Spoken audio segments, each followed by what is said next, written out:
وعلى آله الطيبين الطاهرين وأصحابه الأكرمين أجمعين أما بعد فأعوذ بالله من الشيطان الرجيم بسم الله الرحمن الرحيم والكاظمين الغيظ والعافين عن الناس صدق الله العظيم وصدق رسوله النبي الأمين الكريم ونحن على ذلك لمن الشاهدين والشاكرين إن الله وملائكته يصلون على النبي يا أيها الذين آمنوا صلوا عليه وسلموا تسليما اللهم صل على سيدنا ونبينا وحبيبنا مولانا محمد وعلى آله وأصحابه أفضل صلواتك وعدد معلوماتك وبارك وسلم. محترم حاضرین سامعین کرام السلام علیکم ورحمۃ اللہ وبرکاتہ. اللہ تعالیٰ کے بھی انتہا حمد و ثنا ہے جو سارے عالم کا رب ہے، خالق کائنات ہے، مالک انس و جاں ہے، رب العالمین ہے، روز جزا کا مالک ہے، قادر مطلق ہے. ہر شے اسی کے ماتحت ہے اور اسی کے حکم کے مطابق ہے. آقا و مولا احمد مجتبیٰ محمد مصطفیٰ سیاح لامکان راحت قلب و سینہ سرور مدینہ غریبوں کے غمخوار آقا، یتیموں کے مددگار آقا پر بے انتہا درود و سلام کے بعد اللہ تعالیٰ اپنے پیارے محبوب صلی اللہ علیہ وسلم سے ارشاد فرما رہا ہے اور ہم تک اپنے پیغام کو امت مصطفیٰ تک پہنچا رہا ہے. ہم گناہ گاروں تک پہنچا رہا ہے، ہم غلامان مصطفیٰ تک پہنچا رہا ہے. اور اللہ تعالیٰ زندگی گزارنے کا جو سلیقہ اپنے محبوب صلی اللہ علیہ وسلم کے ذریعے سے ہمیں دیا ہے، اور آج ساری دنیا پیارے نبی صلی اللہ علیہ وسلم کی اداؤں کو اگر اپناتی ہے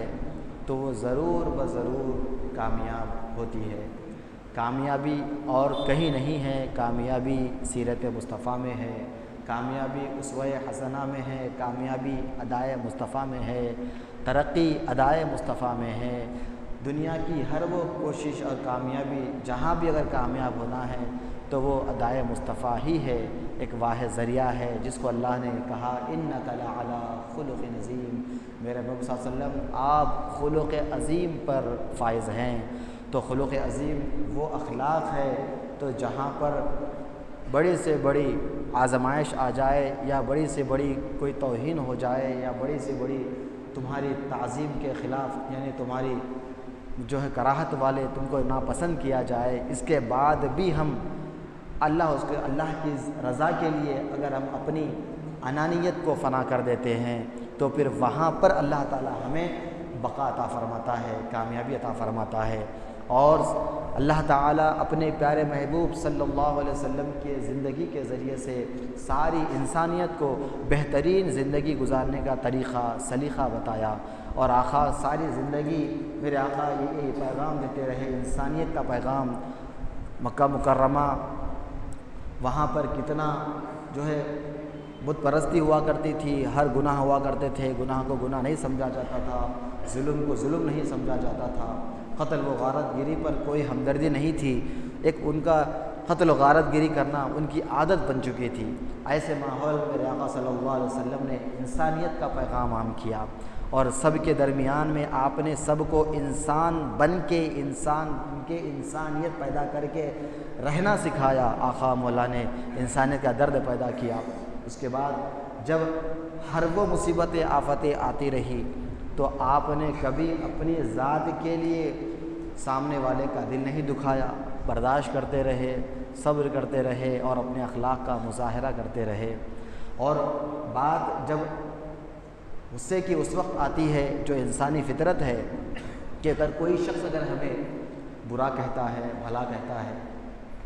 تو ہم فوراً آگ بگولا ہو جاتے ہیں، غضب میں آ جاتے ہیں، غصے میں آ جاتے ہیں. اور اللہ کے کلام کو سامنے رکھ کر، سرور انبیاء صلی اللہ علیہ وسلم کی زندگی کو سامنے رکھ کر اگر ہم اپنے زندگی کو سدھارنا چاہتے ہیں تو یہی ادائے مصطفیٰ ہے. لیکن دنیا الگ الگ طریقے سے ہمیں جو ہے جینے کا طریقہ بتا رہی ہے. دنیا کے بڑے بڑے لوگ جو ہے ہمیں جینے کا سلیقہ بتا رہے ہیں، ہمارے آپسی اختلافات کو ختم کرنے کا طریقہ بتا رہے ہیں. ہم ایک دوسرے کے لیے جو ہے عناد، دشمنی، بغاوت دل میں لیے بیٹھے ہیں تو اس سے بچنے کا طریقہ دنیا کے بڑے بڑے لوگ بتا رہے ہیں، لیکن اللہ تعالیٰ نے ہمارے لیے یہ ساری چیزیں اپنے کلام مجید میں اور سرور صلی اللہ علیہ وسلم کی زندگی مبارک میں رکھی ہے، اور ہم سنتے ہیں لیکن آقا کی زندگی پر غور کر کے اس کا اثر اپنے دل پہ نہیں لیتے، جس کی وجہ سے آج ہمیں دوسروں کو، دنیا والوں کو آئیڈیل بنا کے جو ہے ہمیں ان کو جو ہے ہمارے سامنے رکھنا پڑ رہا ہے، کیونکہ ہم آقا کی زندگی کو ہم اپنے دل پہ نہیں لیتے۔ آقا سے محبت تو کرنے کی بات کرتے ہیں لیکن ان کی اداؤں کو اپنے اندر اپناتے نہیں، اپنے دل میں اتارتے نہیں، اور ہم آج دنیا کے سارے مسائل میں آج مسلمان پریشان ہیں، ہم ایک دوسرے کے الجھنوں میں الجھے ہوئے ہیں۔ ہاں، وہ لوگ کہتے ہیں بڑا کوئی فلاں کرتا ہے وہ خراب ہے، وہ کہتا ہے انہوں غلط ہے، انہوں ان کے عیب نکالتے ہیں، ان کے خامیاں تلاش کرتے ہیں۔ تو سب سے پہلی بات، مومن کا یہ عمل نہیں ہوتا کہ کسی کے عیبوں کو تلاش کرے۔ اللہ تعالیٰ کو یہ پسند نہیں ہے، اللہ تعالیٰ اس چیز سے سخت ناپسندیدہ، اللہ اس سے غضبناک ہے اس شخص پر جس کی صرف یہ سوچ ہوتی ہے کہ وہ جو کام کر رہا ہے اس میں کیا خامی ہے، وہ کام کر رہا ہے اس میں کیا عیب ہے، وہ کیا کر رہا ہے، اس میں کون سے نقص نکالا جائے، اس میں کون سے عیب نکالا جائے۔ تو معلوم یہ ہوا کہ اللہ اس کے سب کچھ معلوم ہے، لیکن اللہ تعالیٰ نہیں چاہتا کہ میرے بندے تو کسی کے عیبوں کو تلاش کر کے جو ہے اپنی سوچ کو پراگندہ مت کر، کسی کے خامیوں کو تلاش کر کے تو اپنے جو روحانی سکون کو غارت مت کر، کسی کے جو ہے کمزوریوں کو تلاش کر کے تو اپنے اعمال کو برباد مت کر۔ تو اللہ تعالیٰ چاہتا بھی ہو ستار العیوب ہے، تو اللہ تعالیٰ اپنی صفت اور اپنے نام اور اپنی ذات کو ہمارے سامنے اپنے پیارے محمد صلی اللہ علیہ وسلم کے ذریعے سے رکھا ہے، اور رکھ کر جو ہے اللہ تعالیٰ یہ بتا رہا ہے کہ میں ستار العیوب ہوں، میں چاہتا ہوں تو تم سے بھی زیادہ بہتر میں کسی کے عیب کو اچھال سکتا ہوں، تم سے بھی زیادہ میں کسی کے خامیوں کو اچھال سکتا ہوں، تم سے بھی زیادہ میں کسی کمزوریوں کو اچھال سکتا ہوں۔ لیکن یہ منشأ الہی کے خلاف ہے کہ اللہ تعالیٰ ہمیں یہی بتانا چاہتا ہے کہ میرے بندے تو عاجز ہے، تو بے بس ہے، تو محدود ہے، تیری سوچ محدود ہے، تیری پہنچ محدود ہے، تیری ہر چیز، تیری طاقت محدود ہے، تو کچھ نہیں کر سکتا۔ لیکن اس کے بعد بھی اپنے مسلمان بھائیوں کے، امت مصطفیٰ کے، انسانیت کے گناہوں کو، خطاؤں کو تلاش کرنا تو اپنا مشغلہ بنا چکا ہے، جبکہ اللہ صلی اللہ علیہ وسلم اس چیز کو سخت ناپسند کرتے ہیں، اور یہی چیز ہے جو آج ہم اپنے سکون کو غارت کیے ہوئے ہیں، کیونکہ ہم اللہ اس کے رسول کے فرمان کو ہم نے نہیں سمجھا، آقا کی زندگی کو ہم نے نہیں سمجھا، اسی لیے ہم آج الجھے ہوئے ہیں، اور آج ہمارا سکون غارت ہے، آج ہمارا چین غارت ہے، چاہے وہ عورت ہو یا مرد ہو یا بچہ ہو یا بچی ہو، بڑے ہو بوڑھے ہو ضعیف ہو، سارے لوگ جہاں پر بھی آج مسائل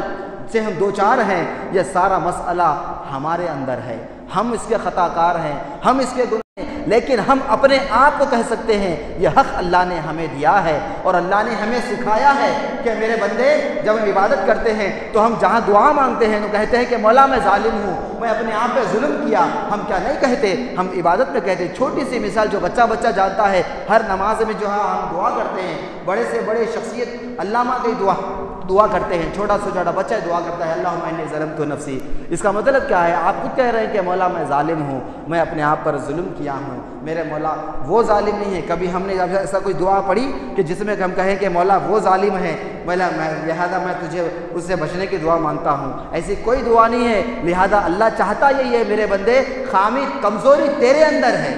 کوئی گناہ گار ہے تب بھی تو خطا کار ہے، کوئی اگر خطا کار ہے تو اس کا گناہ اس کے ساتھ ہے، بات اصلاح کی ہے، لیکن اگر تو سمجھتا ہے کہ وہ گناہ گار، تو اپنے زبان سے کہہ رہا ہے کہ وہ گناہ گار ہے، خطا کار ہے، وہ فلاں ہے، تو سمجھو کہ اللہ کی نظر میں سب سے پہلا خطا کار سوچنے والا بندہ یعنی میں ہوں، ہم ہیں گناہ گار۔ ہم کہتے ہیں تم غلط، بیوی کہتی ہے شوہر غلط، شوہر کہتا ہے بیوی غلط، اولاد کہتی ہے ماں باپ غلط، نعوذ باللہ ماں باپ کہتے ہیں اولاد غلط۔ تو یہاں پر کسی نے بھی جو ہے آقا کی زندگی کو نہیں سمجھا، اللہ کے کلام کو نہیں سمجھا کہ اللہ تعالی ہمیں کیا بتا رہا ہے کہ کون غلط ہے۔ اللہ ہمیں سکھا رہا ہے کہ میرے بندے تو غلط ہے، اللہ بتا رہا ہے ہمیں، آقا کی زندگی ہمیں بتا رہی ہے کہ کون غلط ہے، ہم غلط ہیں، اور ہم کیا سوچ رہے ہیں، زندگی کیا سوچ کے گزار رہے ہیں، تم غلط ہے۔ حضرت علی رضی اللہ تعالیٰ عنہ شیر خدا فاتح خیبر کی یہ زندگی تو سب پہ عیاں اور بیاں ہے، لیکن ہم اس کو صرف سن کے چھوڑ دے رہے ہیں، اس کو ہم اپنی زندگی میں نہیں لا رہے ہیں۔ یہ ہماری ایمان کی کمزوری ہے۔ ہاں، حضرت علی تعالیٰ جو ہے ایک مشرک کافر کے سینے پہ چڑھ گئے، ہاں، اس کو جو ہے اب کچھ ہی لمحے باقی تھے کہ سر تن سے جدا کر دیتے اس کا، تو وہ مرنے سے پہلے بھی اس نے کیا کیا، حضرت علی کے مبارک چہرے پر تھوک دیتا ہے۔ وہ ایسا مسئلہ ہے کہ دیکھیے، یہ ایک چیز انسان کی ساری انسانیت کی، آپ کی ہماری زندگی کو بدلنے کے لیے یہ ایک ہی چیز کافی ہے، لیکن ہم اسلام کو کیا بنا لیے؟ ایک رسم بنا لیے۔ ہم یہی کر رہے ہیں آج کل۔ ہاں، اگر ہم نماز پڑھتے ہیں تو ایک رسم و رواج طور پہ نماز پڑھنے آ گئے۔ ہاں، ہم مسلمان ہیں تو رسم و رواج کے مسلمان بن کے رہ گئے۔ ہاں، اور ہماری سوچ کیا ہے؟ ہاں، کہ سامنے والا تو غلط۔ اگر اسی بنا پہ جو آج ساری امت آج اس جو ہے کمزوری اور بڑے جو ہے کھائی میں گر رہی ہے، بربادی کے دہانے پر کھڑی ہوئی ہے، یہ سارا کا سارا جو ہے ماجرا جو ہے ہم خود غلط ہے اور ہم سوچ رہے ہیں سامنے والا غلط ہے۔ حضرت علی تعالیٰ کے مبارک چہرے پر وہ مشرک تھوک دیتا ہے۔ اب تو آپ کو اور زیادہ غضب میں آ کر اس کے ٹکڑے ٹکڑے کر دینا تھا، لیکن فوراً آپ نے جیسے ہی اس نے تھوکا تو آپ اس کو قتل کرنے سے گریز کر کے اسے زندہ چھوڑ دیے۔ حیران اور پریشان ہوا اور پوچھنے لگا کہ علی، تم تو مجھے میرا سر تن سے جدا کرنے والے تھے، لیکن مجھے زندہ کیوں چھوڑا؟ تو آپ نے کہا کہ میں تجھ سے ذاتی دشمنی نہیں رکھتا، تجھ سے میری کوئی اناد نہیں ہے، تجھ سے مجھے کوئی نفاق نہیں ہے، تجھ سے کوئی میرے اندر کوئی ذاتی دشمنی نہیں ہے، بلکہ میں صرف اپنے ذاتی مفاد سے ہٹ کے اللہ اس کے رسول کی رضا کے لیے تجھ سے لڑ رہا تھا، اسلام کی بقا کے لیے لڑ رہا تھا، سرور انبیاء کی اداؤں کو ان کو خوش کرنے کے لیے لڑ رہا تھا، لیکن جب تو نے میرے چہرے پہ تھوکا تو فوراً میرے اندر تیرے لیے نفرت پیدا ہو گئی، اور میں نے سوچا کہ میں اس نفرت کے بنا پر اپنے لیے تجھے نہیں مار سکتا، لہذا میں نے تجھے چھوڑ کر معاف کر دیا۔ کیا پیغام ملا؟ سن کے چھوڑنے کی بات نہیں ہے۔ اگر ہم اپنی زندگی کو بدلنا چاہتے ہیں، خاندانوں کے مسائل کو سلجھانا چاہتے ہیں، شوہر بیوی کے مسائل کو سلجھانا چاہتے ہیں، ہاں، تو اس عورت کے لیے بھی اس میں لمحہ فکر ہے، اس مرد کے لیے بھی لمحہ فکر ہے۔ جو آج ہم خاندانوں میں باہر بڑے اچھے ہیں ہم، لیکن گھر میں جاتے ہی جو ہے ہم اپنی اہل و عیال کے ساتھ ہم بد اخلاقی سے پیش آتے ہیں، اور کہیں عورت بھی جو ہے شوہر کے ساتھ بد اخلاقی کے ساتھ پیش آتی ہے۔ ہاں، یہ سارا معاملہ کیوں ہے؟ کیونکہ انہیں غلط میں صحیح۔ حضرت علی کا کردار اگر آپ سامنے رکھ کر دیکھیں گے، ہاں، تو پھر کون غلط ہے؟ ہم غلط ہیں۔ اگر آپ حضرت علی اگر اپنے آپ کو تھوکنے کے بعد اگر بہتر سمجھتے، صحیح سمجھتے، تو آپ فوراً اس کو مار دیتے تھے۔ تو وہاں پہ اپنا محاسبہ کیا کہ اپنی ذات کے لیے میں کسی کو قتل نہیں کر سکتا، یہ سرور انبیاء نے نہیں سکھایا، یہ ساری ادائے مصطفیٰ ہی ہے جو صحابہ میں آئی، ساری ادائے مصطفیٰ ہی ہے آقا صلی اللہ علیہ وسلم کے ذریعے سے جو صحابہ کے اندر آئی اور دنیا بدل گئی اور وہ کامیاب ہو گئے۔ تو آپ نے اپنی ذات کے لیے، نفس کے لیے اس سے نہیں لڑا اور اس کہہ دیا کہ میں تجھ سے دشمنی نہیں رکھتا۔ تو یہاں پر بڑا نازک مسئلہ جو ہم یہ دور سے گزر رہے ہیں، اگر کوئی ہم پر تھوک دیتا ہے، مثال کے طور پہ جو ہے کوئی شخص آپ پہ تھوک دیتا ہے، یا پھر آپ کی بیوی آپ پہ تھوک دیتی ہے، یا شوہر بیوی پہ تھوک دیتا ہے، ہاں، یا بھائی بھائی پہ تھوک دیتا ہے، غصے میں محبت سے کوئی تھوک دیتا ہے تو اتنا غضب نہیں آتا، لیکن غصے کی حالت میں جو ذرا بھی اگر ہاتھ لگا دیتا ہے تو وہاں پر آگ بگولا ہو جاتا ہے۔ محبت سے مار بھی دو مار کھا لیتا ہے، لیکن غصے میں اگر تھوڑا بھی مارا جائے تو وہ برداشت نہیں کر سکتا۔ تو یہ انسان کی فطرت بنی ہوئی ہے، کیونکہ ہم اپنی زندگی میں آقا صلی اللہ علیہ وسلم کی اداؤں کو اپنانے کی جو جستجو ہے وہ ابھی ہمارے اندر پیدا نہیں ہوئی۔ صحابہ کی زندگی اور ان کے صبر و تحمل کو اور ان کی سوچ کو سمجھنے کی ہمارے اندر صلاحیت پیدا نہیں ہوئی۔ تو یہاں پر جب آپ اپنے نفس کے لیے آپ اس کو معاف کر دیے تو یہاں پر اب فرض یہ بنتا ہے کہ اگر بیوی اگر خطا کرتی ہے تو شوہر اسے معاف کر دے، نہ غلطی ہوتے تو بیوی انہیں معاف کر دے۔ یہ تو تھوک کا جو مسئلہ ہے، ساری زندگی گزارنے کے لیے ایک مسئلہ کافی ہے۔ اگر ہم سمجھتے ہیں کہ نہیں میں صحیح تم غلط، بولے تو پھر ایسی اللہ تعالیٰ تو ہم کو سکھایا ہی نہیں۔ ہاں، ہم دن میں 5 مرتبہ 5 وقتہ نماز میں، سنتوں میں، نوافل میں ہم بار بار کہتے ہیں مولا میں غلط، خیمے میں بیٹھ کے بولتے ہیں ہم مولا میں غلط، ہم غلط، میں غلط، بول لیتے بڑھتے نہیں پڑھتے۔ ہاں، یہ سارا ماجرا ہمارا ہے نا۔ پھر اب نماز ختم ہوتے ہی بول دیتے تم غلط۔ ارے نماز میں تو اللہ کی بارگاہ میں بولے تم میں غلط، میں ظالم بولے، نماز ختم ہوتے ہی نکلتے بول رہے تو غلط۔ تو میرے بھائی یہ عبادت کہاں ہوئی؟ میرے مولا سب بول دیے، نماز ختم ہوتی باہر نکلتے بولے انہیں غلط، انہیں تو 24 گھنٹے بول لیتے بیٹھے، رات میں صبح سے لے کے شام تک بول لیتے بیٹھے انہیں غلط۔ کبھی بولے اس کے سامنے میں غلط بول کے ایک بار بول کے دیکھو، دل کی دنیا بدل جاتی۔ جو روحانی سکون جو اللہ نے صحابہ کو دیا، تابعی کو دیا، تابعی کو دیا، محدثین کو دیا، اولیاء اللہ کو دیا، مومن کامل کو دیا، صدیقین، شہداء، صالحین کو دیا، وہ لوگ کیوں سکون ملا؟ کیونکہ وہ لوگ اپنے گناہوں کو جو تسلیم کر کے اللہ کی بارگاہ میں روتے رہے کہ مولا میں غلط ہوں، میں خطا کار ہوں، میں گناہ گار ہوں، سیاہ کار ہوں، میرے مولا میرے ناقص عبادتوں کو قبول کر لے۔ تو خدا کی بارگاہ میں یہ دعا ہم کر رہے ہیں، ہاں عبادت کر رہے ہیں، سب کر رہے ہیں، لیکن نماز ختم ہونے کے بعد جیسا باہر نکلتے گھر میں جاتے بول دیا شوہر والا بیوی غلط، بیوی نماز پڑھتے اٹھتے جو ہے بولتی شوہر تم غلط، ہاں اس کے بعد بچوں کو اولاد کو ذرا بڑے ہوتے بول رہے ہیں تم غلط، انہوں غلط، تم غلط ہے، لیکن ہمارے کو حق نہیں ہے آپ کو غلط بولنے کا، کسی کو حق نہیں ہے۔ اگر دم ہے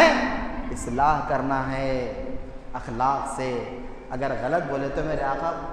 اہل مکہ جو اسلام ایسے پھیلا، ہاں میرے آقا سب کو جو ہے تم غلط بول لیتے پھر نہیں، اگر ایسا پھیلتا تو اسلام نہیں پھیلتا تھا۔ ہاں یہ ادائے مصطفیٰ ہے، صبر و تحمل ہے، رضائے الہی ہے کہ آج اگر ہم اپنے گناہوں کو ٹٹولیں گے، ہم اپنے گناہوں کو پر نادم ہوں گے، ہم خود سمجھیں گے کہ چنگاری ہم ہیں، چنگاری ہم ہیں، تو جب چنگاری ہم ہیں تو آگ تو لگنا ہی ہے۔ اب آپ بعد میں یہ بول لیتے بیٹھیں گے نہیں انہوں ایسا بولے انہوں، ارے تم فسادی پیدا کرے، تم چنگاری بنے، تم صبر نہیں کرے، تمہارے دل میں عشق مصطفیٰ تھا، تمہارے دل میں خوف خدا تھا، صحابہ کی زندگی تھی، اولیاء اللہ کی سیرت تھی تمہارے دل میں، صدیقی شہداء کا تمہارے دل میں درد تھا، سب کچھ معلوم تھا، واعظ و نصیحت سنتے تھے، بولتے تھے، سب تھے، لیکن عملی میدان میں تم کیا نکلے؟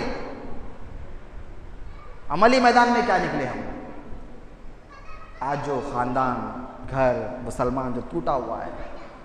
اسی لیے ٹوٹا ہوا ہے کہ ہم اللہ کے فرمان کو، ادائے مصطفیٰ کو، صبر و تحمل کو ہم نہیں سمجھ رہے ہیں۔ ہاں اس کے ہمیں اللہ سے قرآن و حدیث سے، آقا کی زندگی سے، صحابہ کی، اولیاء اللہ کی زندگی سے، علماء کی زندگی سے ہمیں قریب آنا ہے،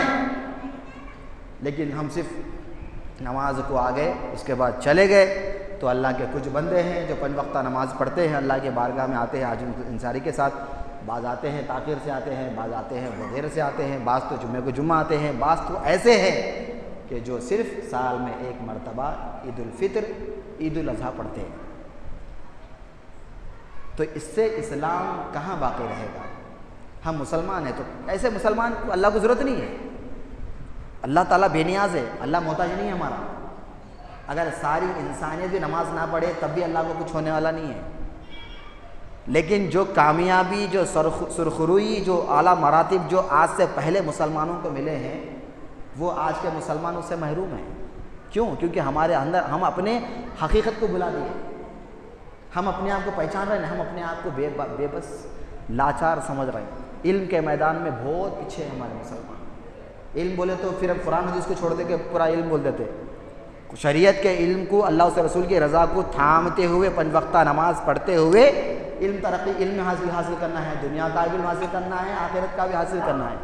2 بھی علم حاصل کرنا ہے۔ اب آپ علم بول کے آخرت دنیا کو، جو دنیا کے خاطر آپ قرآن کو، حدیث کو، آقا کی زندگی، صحابہ کی زندگی کو سب کچھ چھوڑ دیں گے، آپ آگے چلیں گے تو پھر وہ علم بیکار ہے۔ 2 بھی ہونا ہے۔ تو یہاں پہ اللہ نے کیا بتایا کہ میں وسلم والکاظمین الغیظ والعافین عن الناس، جو غصے کو پی لیتا ہے، معاف کر دیتا ہے۔ اللہ ان نیکوکاروں کو پسند فرماتا ہے، محبت کرتا ہے۔ تو اللہ کس کو پسند فرما رہا ہے؟ وَالْكَاظِمِينَ الْغَيْظَ وَالْعَافِينَ عَنِ النَّاسِ، جو غیظ و غضب کو پی لیتا ہے، صبر کر لیتا ہے، تحمل کر لیتا ہے، آقا کی اداؤں کو اپناتا ہے۔ سرور انبیاء صلی اللہ علیہ وسلم کے اوپر جب طائف میں پتھر برسائے جا رہے تھے تو میرے آقا صبر کا جو ہے پیمانہ لیے ہوئے، ہاں کیا پیارا صبر تھا میرے آقا کا۔ میرے آقا بدعا نہیں دیے، غلط نہیں بولے، پلٹ کے تم غلط نہیں بولے، لیکن وہاں سے ہم کو آقا اپنی امت کو جینے کا سلیقہ بتا رہے ہیں کہ جس طریقے سے آقا نے غصے کا اظہار نہیں کیا اور یہ کہنے لگے کہ مولا یہ لوگ مجھے نہیں جانتے، اگر یہ لوگ مجھے جانتے تو پھر پتھر نہیں برساتے۔ تو جاننا ہے، ہم اللہ اس رسول کے فرمان کو سمجھتے ہوئے اس کے رضا کو سامنے رکھتے ہوئے ہمیں انسانیت کو سمجھنا ہے، انسان بننا ہے، ہم درد انسان بننا ہے، بہترین انسان بننا ہے، خلوق عظیم آقا کی اداؤں کو اپنانا ہے، صحابہ کی، خلفاء کی، اولیاء اللہ کی زندگی اپنانا ہے۔ جب ہم بہترین انسان بنیں گے تو پھر ہماری عبادت ہمیں فائدہ پہنچائے گی اور سب کچھ اللہ کی بارگاہ میں جو ہے قرب کا ذریعہ بنتا رہے گا۔ تو غصہ خطرناک چیز ہے جو آج ہم کیوں انہوں غلط انہوں غلط سب غلط ہوں گے، لیکن آج جو نازک مسئلے چل رہے ہیں خاندانوں میں چل رہے ہیں کہ تم غلط انہوں غلط، ہاں نہیں انہوں ایسا کر دیے، معاف کر دو، ہاں اگر بیوی شوہر کی عزت نہیں کری معاف کر دو، صبر کر لو، اپنے اخلاق کا مظاہرہ کرو، خاموشی اختیار کرو۔ ارے باہر کوئی طاقتور انسان رہا تو آپ اس سے نہیں لڑتے، انہیں گالی دیا تو آپ اس سے بحث نہیں کرتے، لیکن گھر میں جاتے جو ہے کمزوروں کے اوپر آپ روب دکھا رہے ہیں۔ ارے غیروں کو آپ نظر انداز کرتے رہے، معاف کرتے رہے وہاں جا کے، ہاں لیکن گھر کو آتے جو اپنے اہل و عیال کے اوپر ظالم بنے ہوئے، ہاں جبکہ مصیبت میں آپ کے اہلیہ، آپ کے بیوی بچے، آپ کے عزت و اقارب آپ کے مصیبت میں آپ کا ساتھ دینے والے ہیں، پہلے ساتھ وہ لوگ دینے والے ہیں، لیکن آپ کیا کر رہے ہیں؟ ہاں دوسروں کو عزت دے کے گھر میں آ کے ان کو ذلیل کر دے رہے ہیں۔ ہاں پھر وہ بیوی کا ہی فرض بنتا ہے کہ شوہر انہوں بھی سمجھے برابر، دونوں کے لیے برابر حق ہے، ہاں انہوں بھی جو ہے شوہر کی عزت کرے، انہوں باہر سب کی عزت کر رہے ہیں، سب کے ساتھ جو ہے دل جوئی کر رہے ہیں، لیکن آپ اہل و عیال کے ساتھ، ماں باپ کے ساتھ وہ جب بد اخلاقی بدتمیزی، دونوں جب سمجھیں گے کہ انہوں تم اچھے میں غلط، زندگی پوری اچھی ہو جاتی، پوری زندگی اچھی ہو جاتی۔ خدا کی قسم آزما کے دیکھو، کر کے دیکھو، اللہ تعالیٰ یہ چاہتا ہے کہ کون غلط؟ ظلمت نفسی ظلما کثیرا، میں ظالم ہوں، بہت بڑا ظلم کرا میں۔ اللہ کو یہ بولنا ہے، بول رہے نا 5 ٹائم بول رہے نا، نہیں بول رہے اللہم انی ظلمت نفسی، اللہم انی ظلمت نفسی، نہیں بول رہے؟ کیا مطلب اس کا؟ میں غلط، بڑا ظالم، سب بھائی چھو، پھر نماز ختم ہوتے جا کیوں بولے انہیں غلط بول کے، کیوں بولے؟ ہاں بیوی غلط بول کے، بیوی نماز پڑھ کے نہیں اٹھتے چھوڑ بولی، شوہر غلط بول ڈالی، ہاں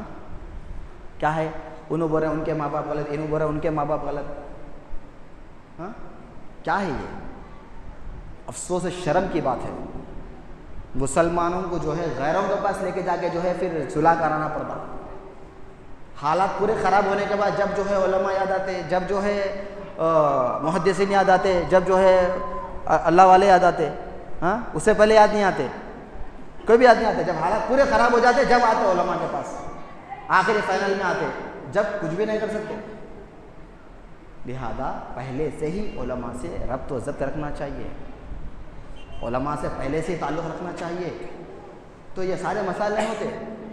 تو لہذا اللہ نے جو ہمیں سکھایا اللہم انی ظلمت نفسی، یہ ذہن میں رکھتے ہوئے دن جیسا ہم عبادت کے لیے اڑتے ہیں تو پہلے ہم اللہ سے کہیں گے مولا میں ظالم ہوں، میں گناہ گار خطا کار ہوں، مجھے انسان بنا، پہلے انسان بنا، پھر سب کچھ خود بخود بن جاتے۔ بہت نازک دور گزر رہا ہے حاضر، آج ہم علماء سے، اسلام سے، آقا کی زندگی سے، صحابہ کی زندگی سے، اولیاء اللہ کی زندگی سے کوسوں دور ہو گئے ہیں، اور ہم جو ہے دور ہونا ہی پسند کر رہے ہیں، سمجھ رہے ہیں، لیکن سکون نہیں ہے۔ اللہ بذکر اللہ تطمئن القلوب، اللہ کا فرماتا ہے کہ دلوں کا چین میرے ذکر میں،